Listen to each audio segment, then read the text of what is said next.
Sure. Meg, thanks so much for having me. I'm so excited to be here at the Power to Fly conference. So I am not, full disclosure, I am not a government worker, but as a former journalist who covered government, I really had a front row seat at chronicling the ups and downs of government, and specifically New York City government in particular. And so what we saw pre-COVID, during COVID, and post-COVID is not all that different from what we saw in the private sector, with one key exception. Before COVID, much like many other industries, the expectation by and large was that people came to work in person. They met with the teams that they worked with. Many jobs, as you can imagine, with the city of New York, do require people to show up every day. You think of teachers, police officers, sanitation workers. These people are by and large not in a traditional office, but they're out and about, really frontline workers who are so critical. During COVID, as the rest of the world shut down, many government workers continued to have to show up in person, right? The streets still needed to be cleaned. Police officers were still out and about. There were many roles within government that people could not do remotely, and those people continued to show up and do their jobs, and really kept cities like New York going at such a critical time. Many other workers, though, who had office jobs, they went home. That was a directive by the city leadership, the previous administration, under Mayor Bill de Blasio, to have everyone who could work from home. And that was done out of an abundance of caution for just, public health concerns, safety. And so for the very first time, there were a lot of people in the city workforce who suddenly had a lot more flexibility. They were dialing into Zoom meetings like many of us experienced for the first time during COVID. What was different, though, for city workers was that as the initial, intense wave of COVID started to lift, they were called back to work full-time in person. So we know that many people in the private sector, they got to continue working from home into 2021, 2022, and beyond 2023. Many people still are working from home or going into the office, a few days a week. The New York City workforce was like ripping off the Band-Aid. Okay, at a certain point, they said, everybody is back full-time, in person, regardless of your job. We are going to lead by example. There was a desire to get everyone back to work for the economic health of the city. And so the mayor of New York said, everyone's going back. But as you can imagine, that has led to some problems, because in the private sector, that's not been the case in the same type of way. Yeah, I mean, I think you make a lot of really good points. That idea of kind of turning off the faucet and then just turning it right back on, and expecting people to sort of behave as normal or behave as they might have pre-March or February of 2020. One of the things that I thought was really interesting is that currently New York City government has 23,000 job vacancies. That is 5 times as many as they had at the start of the pandemic. Now, do you think have you seen kind of a shift because of this hard line of like, okay, well, we were Zooming in from home, and now all of a sudden we're back, and there's no real like transition or not really that kind of like ease back into maybe what we had been used to pre-pandemic? I think you've really hit the nail on the head. I think that the lack of flexibility around hybrid and remote work was a deal breaker for a lot of people, especially since they showed and demonstrated during the height of COVID that in many cases they were able to do their jobs from home. And this was happening at a time when the private sector was hiring. Pay often is better in the private sector than in government. And so for people who might have been on the fence, they said, I can go get a job in the private sector where I make more money, and perhaps more importantly, I can work from home either 5 days a week or 3 days a week. And that flexibility is something that we heard when the Five Borough Institute was really digging into this issue. That was something that we heard over and over again. And I should note that there has been a new openness to the idea of hybrid work in New York City government. Mayor Eric Adams, who's the mayor of New York City, recently said that he's open to trying a pilot program that they're expected to launch around June of this year to test out how hybrid work might be structured for city workers. But obviously, one of the big challenges that they're dealing with is that it won't be a universal policy for everyone in government, because we have a whole bunch of people who can't do their jobs from home, the teachers, the healthcare workers, the, sanitation workers. So they are trying at City Hall to navigate those challenges and figure out how to create an equitable system so that it provides the flexibility that so many city workers are clamoring for and frankly are demanding in order to keep them in their jobs, while also addressing the fact that not everybody is going to be eligible for that type of flexibility.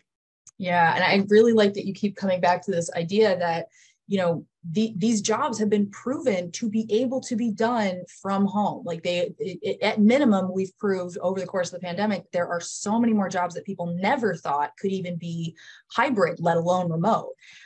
So I think that's a really important point to make here, is that it's not just people kind of getting that taste of freedom or getting that taste of a different style of work life and then not wanting to go back. That's part of it, and it should be important, but these are also people who have shown this is possible to do. It's not just, I would like to be more remote or have more flexibility. It's no, this job absolutely can be done this way. And if it can, then why are we not doing it? Because employee satisfaction is huge when it comes to retention. So it seems kind of like a no-brainer. Do you think that other sectors are kind of seeing similar challenges around this same issue? Or do you think that this problem is unique to government roles specifically within New York City? So I think there are definitely other sectors that are seeing this. We think about, thankfully, New York City is not experiencing the teacher shortage that many parts of the country have been wrestling with.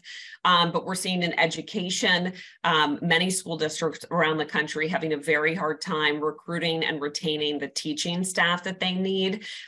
In the service industry in New York, it's been a huge issue. And I know in other parts of the country as well, restaurants, bars, clubs, really having a challenging time holding on to people as a combination, I think, of pay, of flexibility, but healthcare, another big one that I think largely is driven by COVID burnout from people who were really on the front lines of addressing the pandemic and dealing with so many personal challenges just in terms of the stress and coming to work in person every day at a time when anyone who could was sort of hunkered down at home. So we're seeing the ripple effect of COVID, I think, on all types of industries, government and employers sort of across the board, but it has been particularly acute in New York City government. And we really think the stakes are incredibly high when it comes to getting it right, because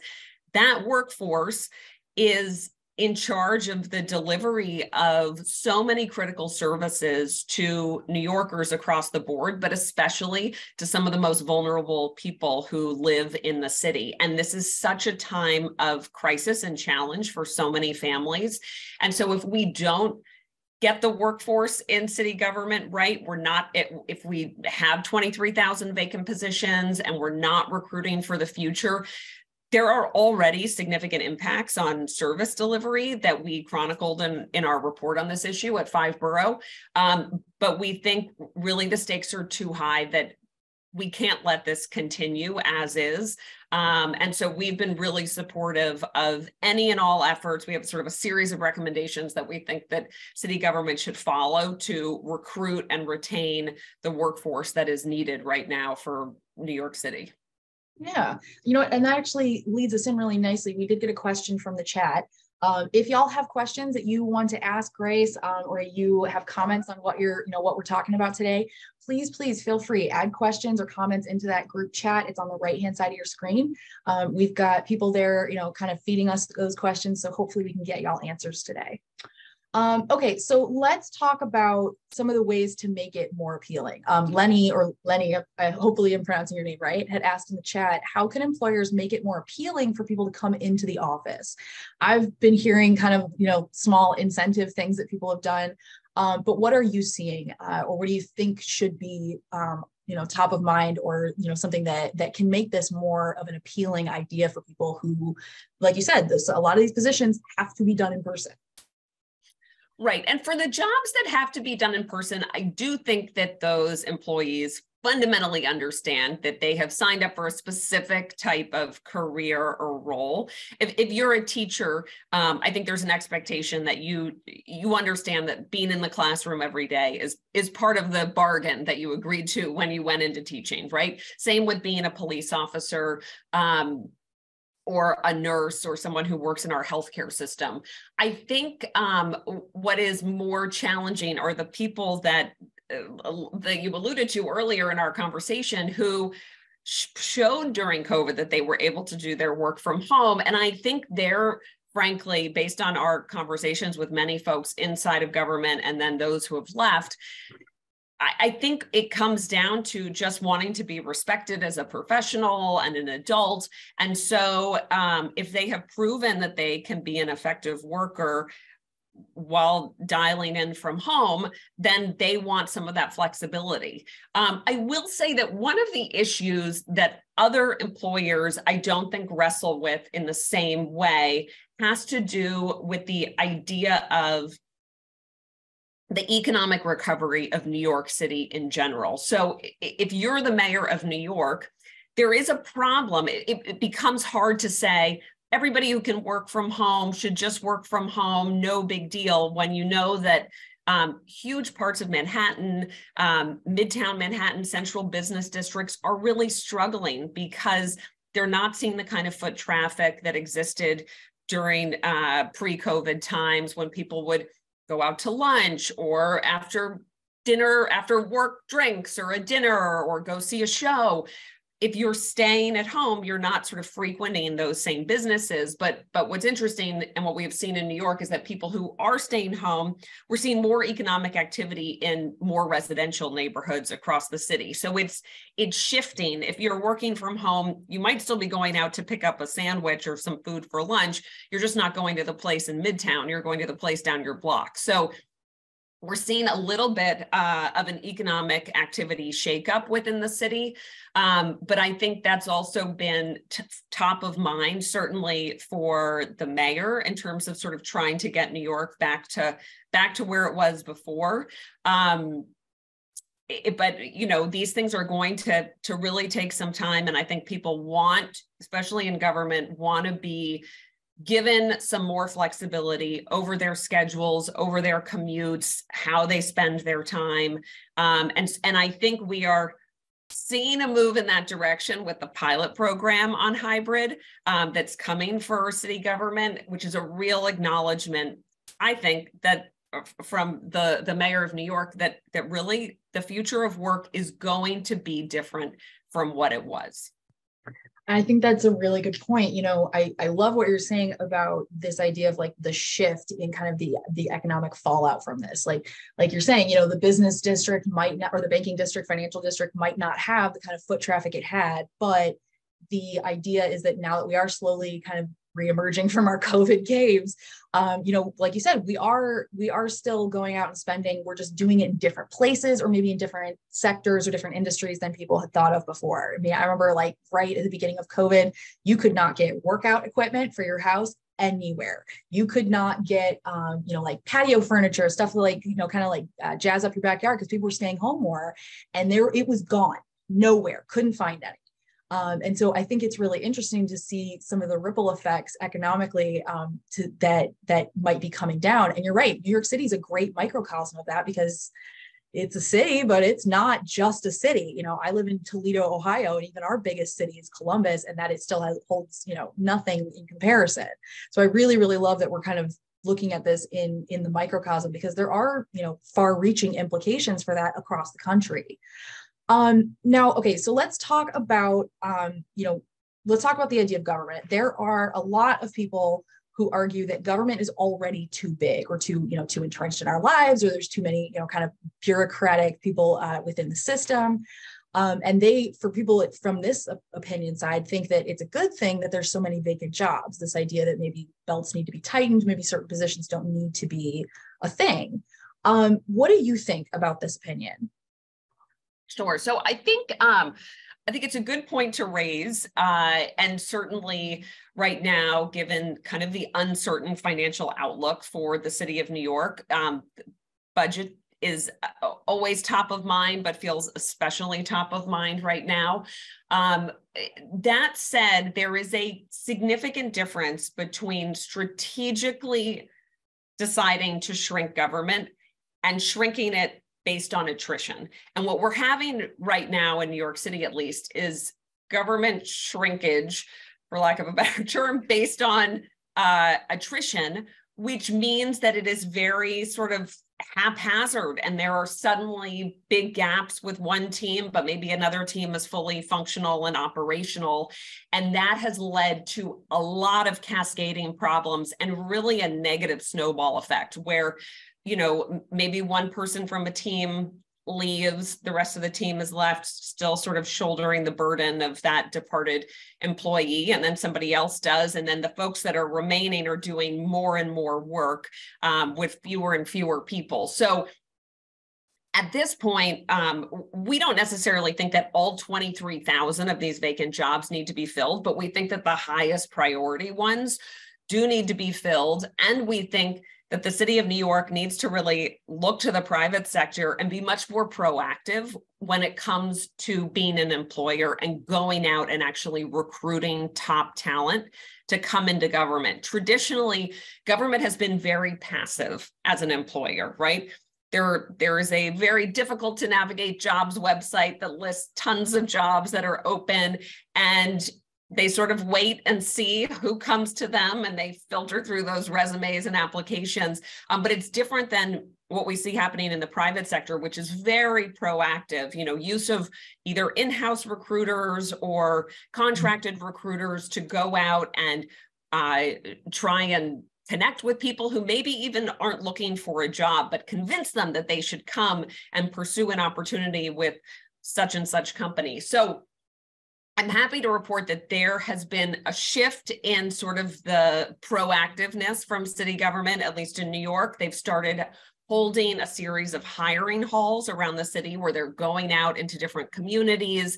They've got all sorts of folks that are involved in the job hiring process that are on hand to in person answer questions, help people navigate applications and other requirements for various positions, which is so critical because as anyone who has had to navigate any government agency, whether it be New York City or federal or local in whatever area you are from, you know that it can often be a deeply frustrating experience. And so the fact that you can walk into a room and meet face-to-face with someone who can help answer your questions as a human is no small thing. So they've been holding a series of those around the city. We think that's a very great first step, but there's still a lot more that needs to be done. Websites that are listing jobs in government are often very bureaucratic. They are written for someone who is a government insider who speaks in certain jargon and acronyms, and it all needs to be made much more user-friendly so that people can navigate it, because we need to really be going after people for a lot of these jobs who perhaps haven't worked in government before or don't have experience doing that. And we think there's a huge opportunity right now, especially, I'll put in a plug for this, the unfortunate layoffs that we've seen in the tech sector across the country, in New York as well, we think is a real opportunity for government, which so desperately needs people who are engineers or innovators. We need to modernize government with smart tech solutions for the future. And so we think that cohort of people who may be looking for their next job would be good for them to go out and try and recruit. Yeah, I mean, you make a really good point. I remember applying for a government job, had to be 10 years ago.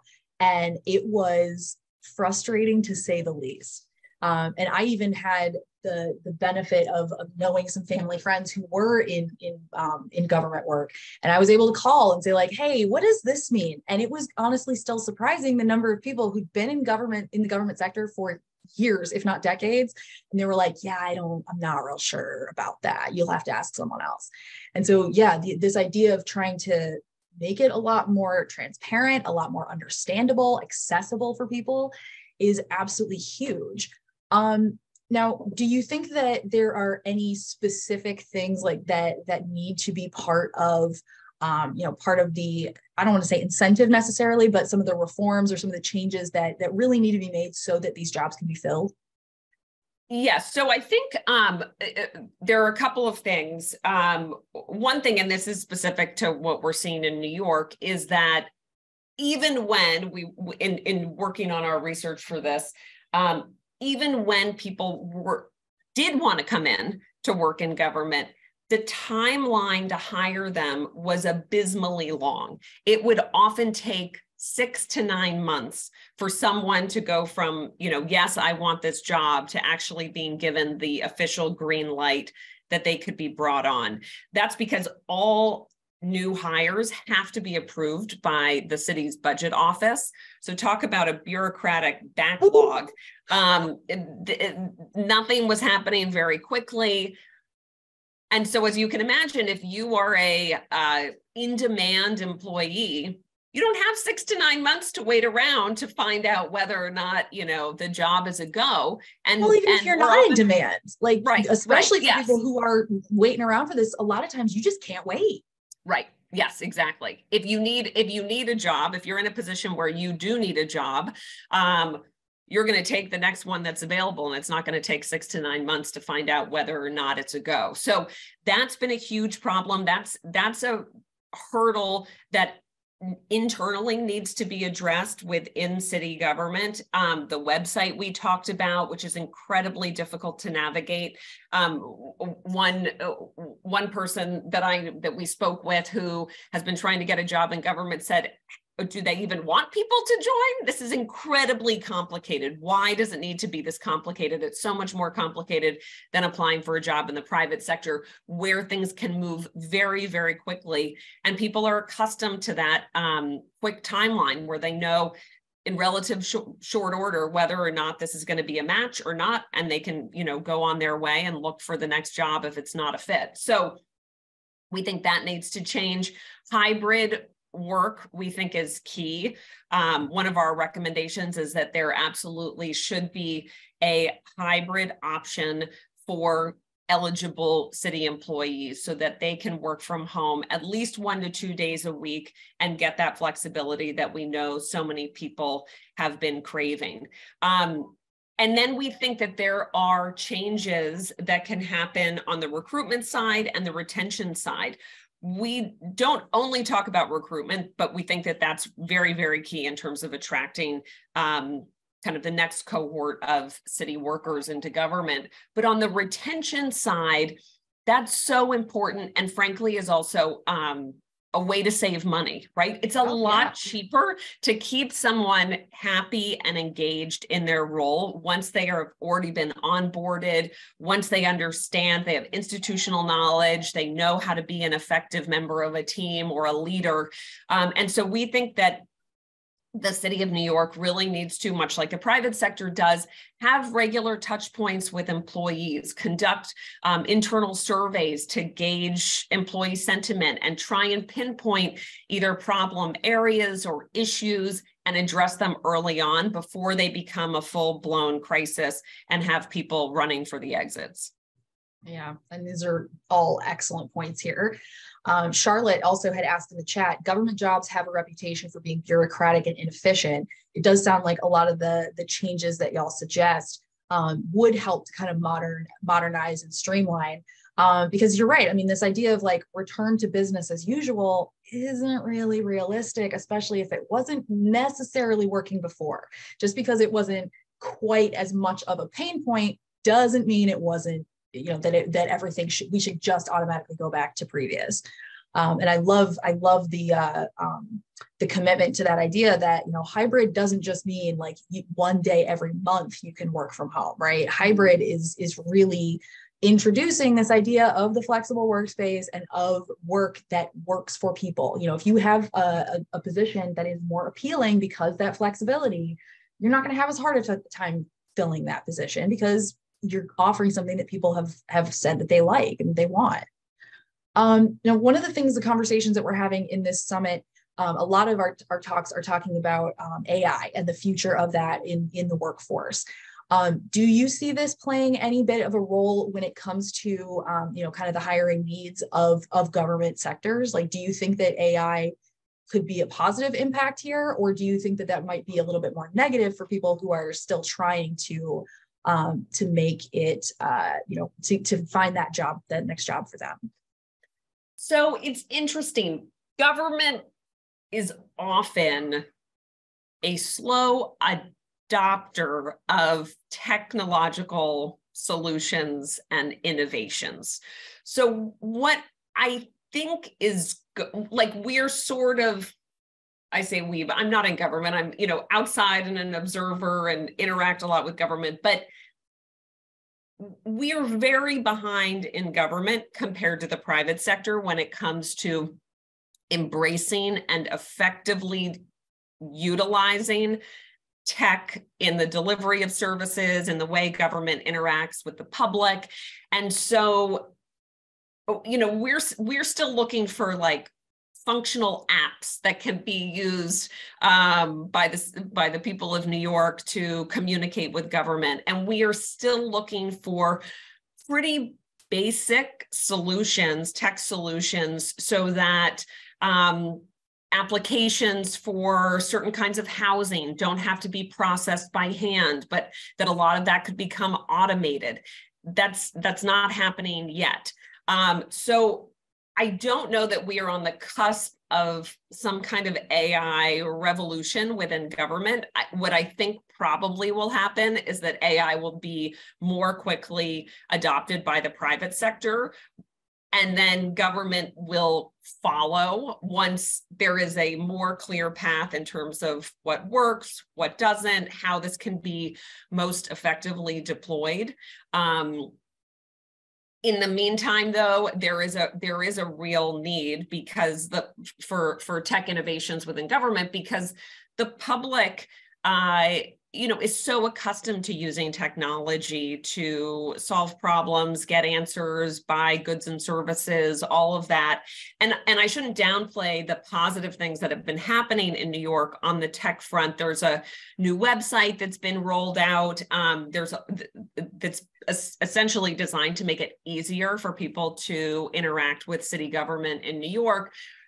In the first wave of the website is focused on families who are trying to get financial aid for childcare, figure out if they're eligible or not. That has been an unbelievably complicated system for many families to navigate. The idea is that through this website, it will be much easier. There are hundreds of examples like that. That tech can really help kind of connect New Yorkers' and needs with services that already exist and are available, but they may not know about them or have an easy way to tap into them. So I think we're a little ways off from AI, at least in government, but that's my 2 cents. No, I mean, and these are really important points to make. Like, you can order McDonald's on an app. Why can't you go through an app to, even just to scroll job listings from these various orgs? I think that's a really good point. All right, in the last, let's say like 30 seconds we have, what do you want to leave people with today? Can they follow along and see what y'all are doing, ways they can support? What should people remember from today's session? Sure. Well, they should remember that we really think at the Five Borough Institute, we're a nonprofit think tank focused on tackling some of the biggest challenges facing New York City. We think this is an all hands on deck moment for cities like New York coming out of COVID. If people want to learn more, please go to our website, follow us on Twitter, Instagram. You can also contribute to our work. We're a nonprofit, so everything is tax deductible. We're a 501c3. country. And, we're an ideas laboratory. So we're also looking around the country, as well as to other countries, other cities for best practices. So feel free to ping me. I'm online on Twitter at Grace Raugh. And if you have ideas that or examples of other cities or countries that you think are doing a really great job when it comes to recruiting and retaining top talent in government, let me know, give me a shout out. And thank you all for participating. And thanks, Meg, for having me.